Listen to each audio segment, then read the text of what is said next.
ராமநாதபுரம் மாவட்டம் பரமக்குடியில் 50 ஆண்டு காலமாக செயல்பட்டு வந்த பாரம்பரிய குவாப்டெக்ஸ் நிறுவனம் திடீரென மூடப்பட்டுள்ளது. பரமக்குடி, யமனேஸ்வரம் பகுதிகளில் 80க்கும் மேற்பட்ட கைத்தறி நெசவாளர் கூட்டுறவு சங்கங்கள் இயங்கி வருகின்றன. இந்நிலையில் குவாப்டெக்ஸ் மூடப்பட்டதால் நெசவாளர்கள் மிகுந்த வேதனையில் உள்ளதாக கூறப்படுகிறது. எனவே குவாப்டெக்ஸ் மீண்டும் செயல்பட நடவடிக்கை எடுக்க வேண்டும் என்ற கோரிக்கை வலுத்துள்ளது. மத்திய அரசும் நம்மளுக்கு கவனிக்கிறதில்லை, மாநில அரசும் கவனிக்கிறதில்லை.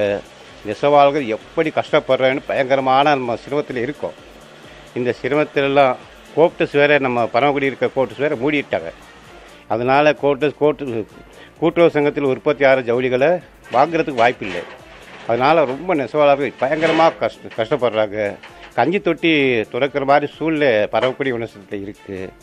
இதெல்லாம் மத்திய மாநில அரசுகள் கவனிக்கணும்.